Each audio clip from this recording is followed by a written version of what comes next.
Gaelic football on Off the Ball. With AIB, proud sponsors of the GAA Senior Football Championship. Check out hashtag the toughest for more.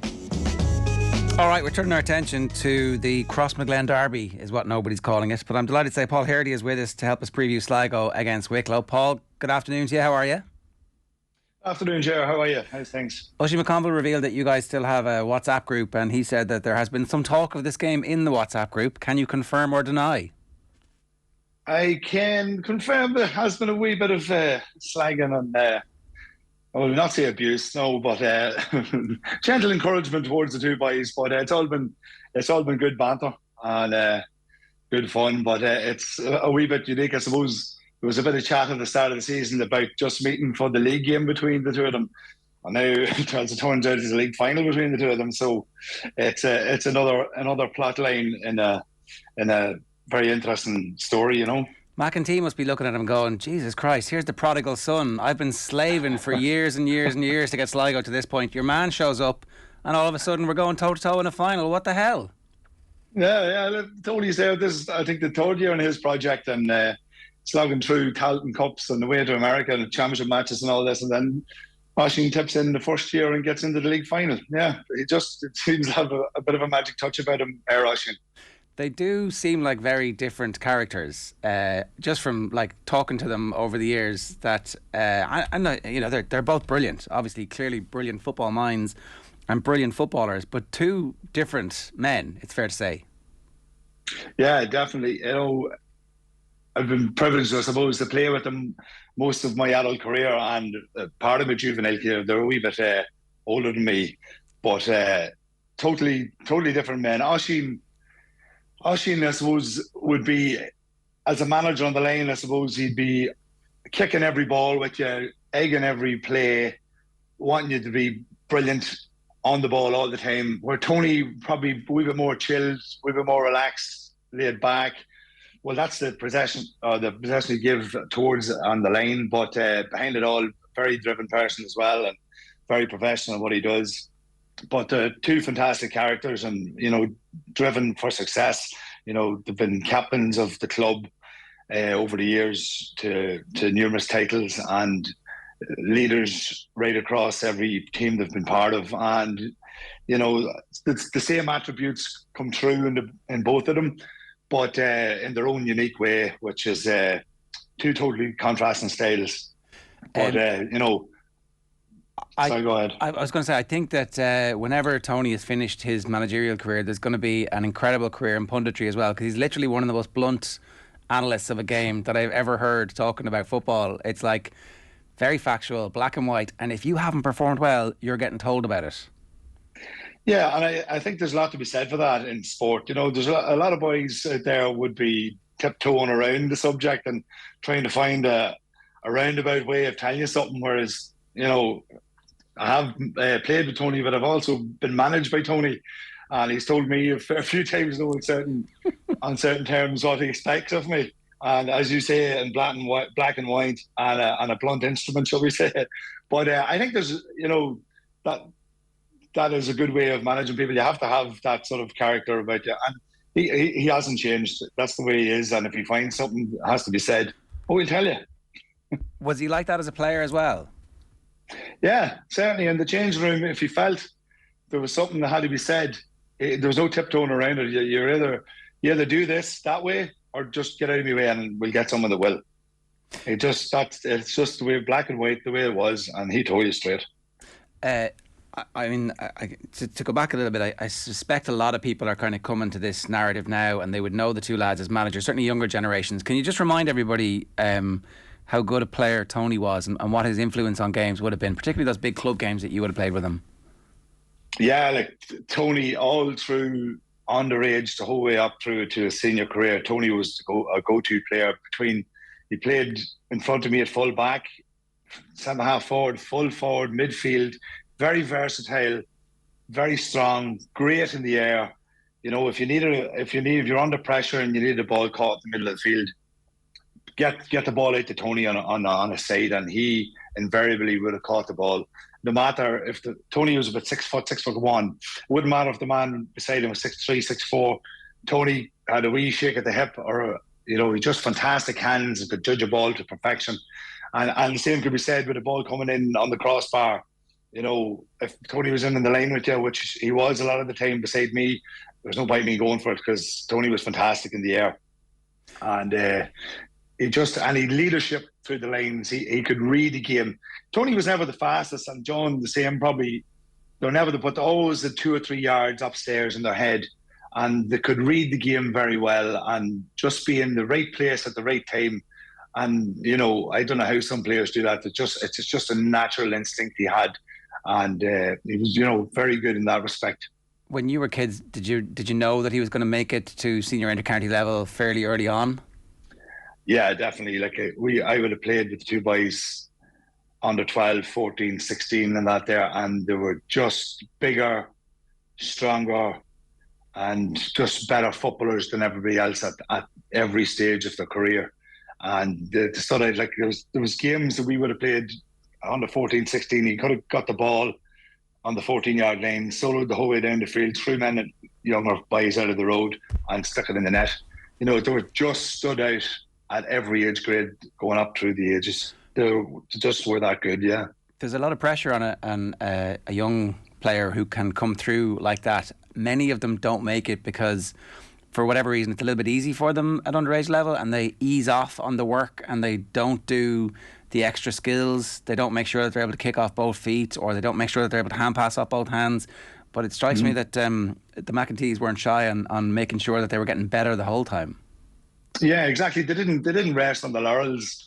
We would have played around with them in the square here in Crossmaglen, kicking ball all the time, and it was them that was always encouraging us, to practice with your left foot and your right hand and your right foot and left foot, and practicing your skills all the time.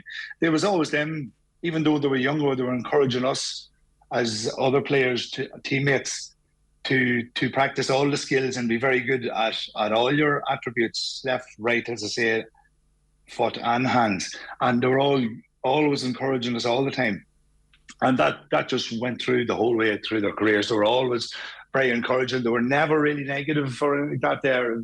You could see them skills and attributes coming through in them all the time, But as you say, some players growing up, maybe they were very excelled in underage level, and then they didn't transfer that to seniors, or it took them maybe too long to come through.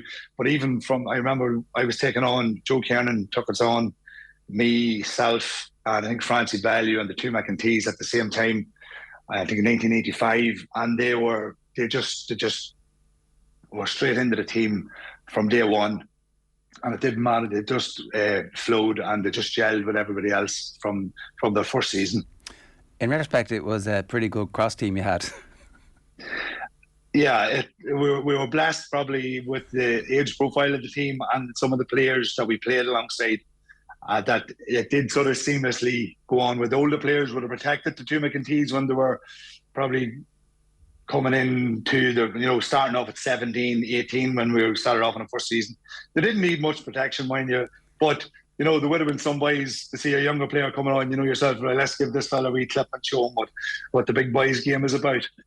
But they were well fit to stand out. It didn't take them long to where the two boys are well fit to look after themselves, Yeah, I'm sure that would.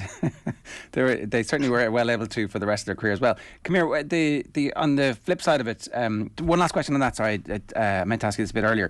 You said you were managed by him as well. Am I right in saying he went pretty much straight from being on the team to retired to managing the team almost straight away? Pretty much, yeah.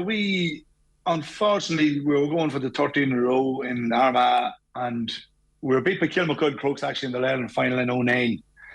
And then they stayed on. We were going for the 13 in a row in the club championship, and we were beaten in the quarter-final by Pearse Oaks. And after that, John and Tony, and I think John Donaldson and Cal Short all retired. And everybody thought this was the end of the team, and that there was too much of a loss of such experience and good players to leave the team at the one time.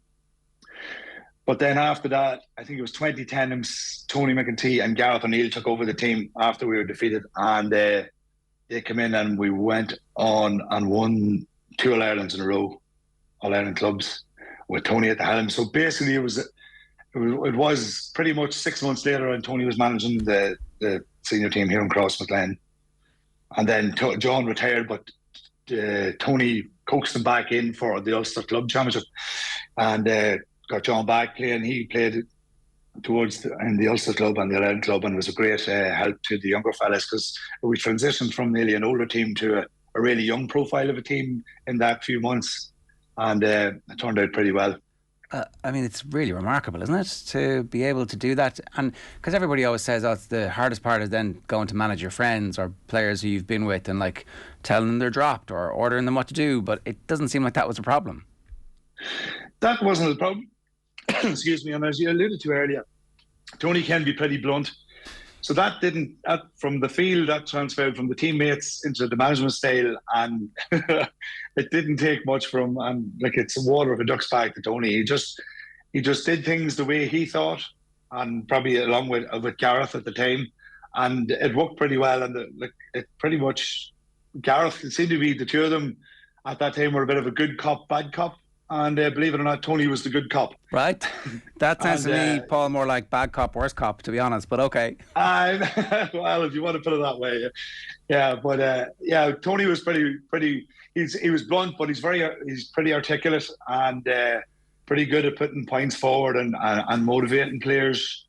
Very good man manager, very good, knows the way he wants to play the game. And that came through from his playing style, and then it transferred onto his management and coaching. And it paid dividends, and he got his just reward. Did it change the style at all from what was there previously? Was there an evolution, an iteration, or was it kind of just let's go back to being ourselves? No, it actually was a bit of a style change, because the players that I mentioned before, the retired, the likes of John Donis and Calcher, were all bigger, sort of stronger players, and we sort of bulldozed a lot of teams that time with sort of strength, as well as football and ability as well. We seemed to be a bigger, strong team. But when they took over, we had an influx of really good minor teams who won a couple of minors in a row and under 21s, and they were pretty impressive coming through. The likes of Paul McCune and the two Kernans and Aaron Cunningham, Francis Hannerty. We had a really good team that came through, and they all seemed smaller, skillful and more mobile. So the whole football did change. Our style did play from maybe a really long team to a more sort of calculated 30, 40-yard foot passing, which I think was pretty evident with that team's style through that period.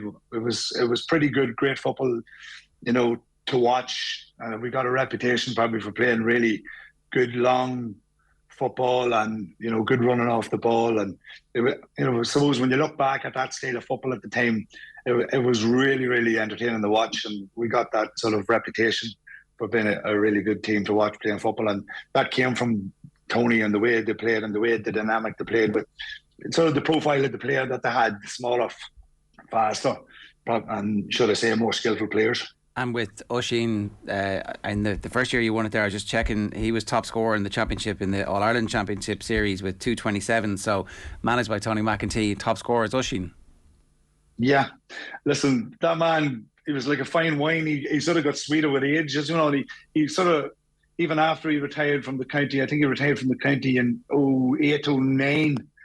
And then went on, he concentrated on its club career, and he was absolutely the go-to man for us at all the times. And maybe he didn't have to do as many yards because he had a younger, more mobile team around him, but he certainly, he was getting on the end of things, finishing, he was still brilliant from frees. And if you needed a point, and I think sort of what epitomised that was the 7 or 8 steps he took probably to get a draw against Dr. Crokes and Kerry to get us a draw in the All-Ireland final, and I think that was 07, 08, and we needed someone to get a score, and Oisin was always there, you know what I mean, and he was fantastic through them years as well. There are so many All-Ireland finals, Paul, it's difficult for you to remember them. He has 6 titles. How many do you have? Yeah, me and him have the 6. Yeah. Right. That's not bad, is it? It wasn't a bad innings, no. Blessed, to be honest.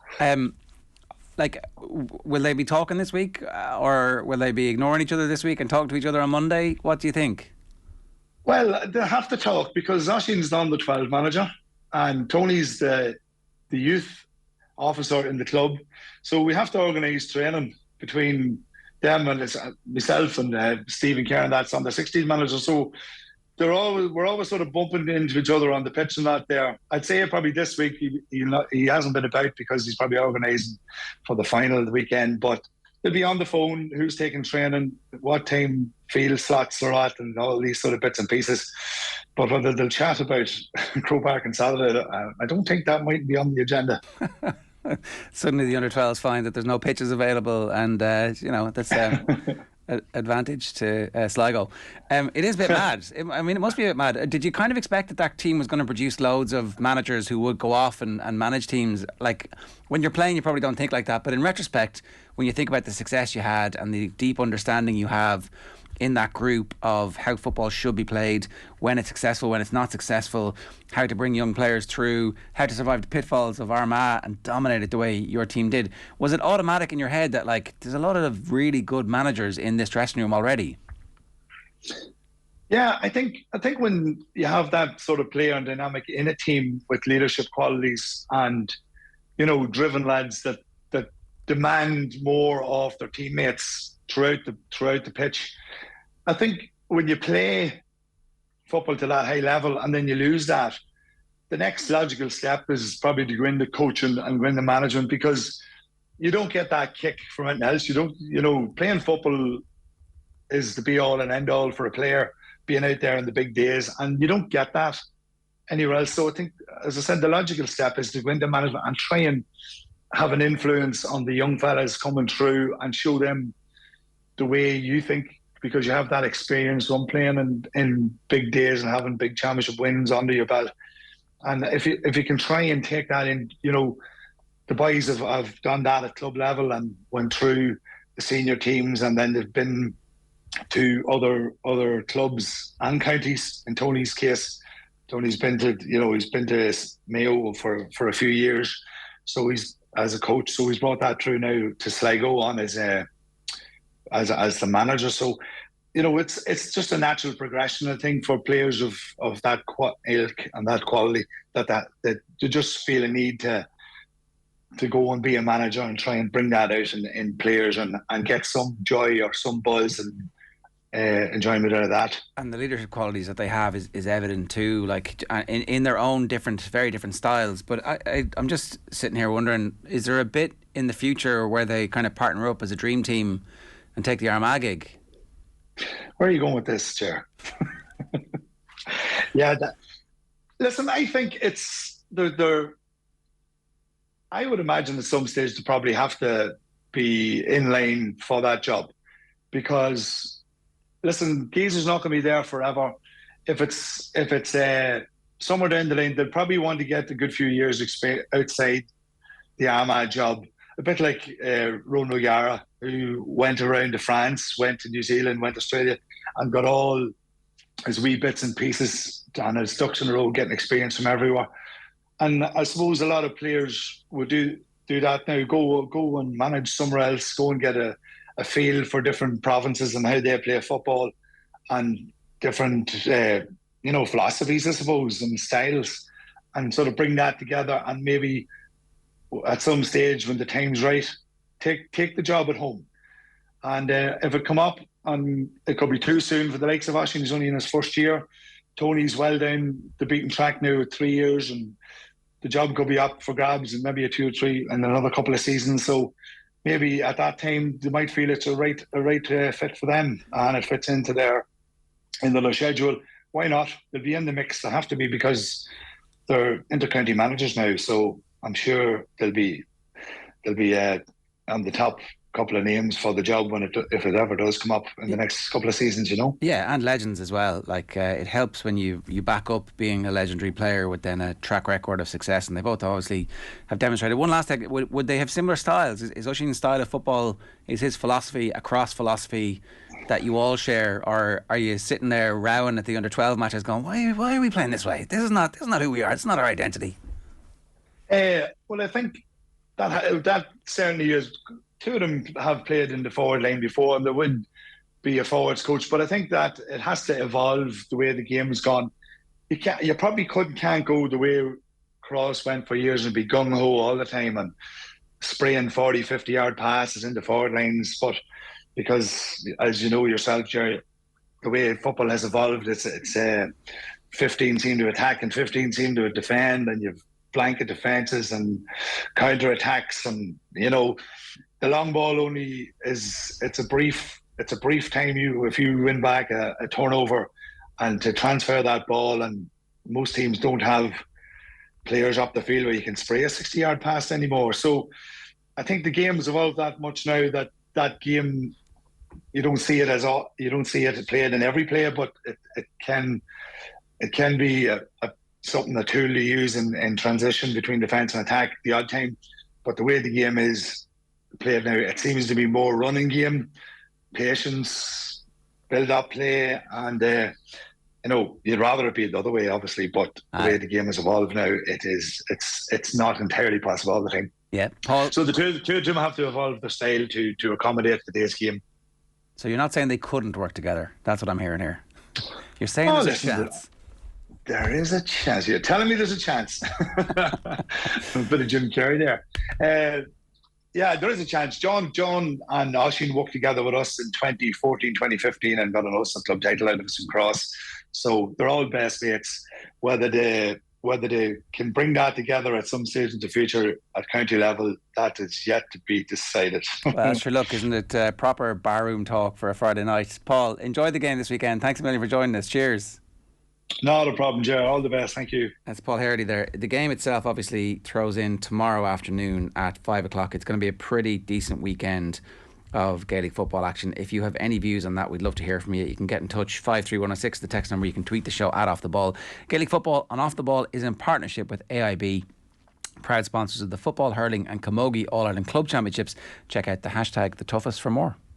Gaelic football on Off The Ball. With AIB, proud sponsors of the GAA Senior Football Championship. Check out hashtag The Toughest for more.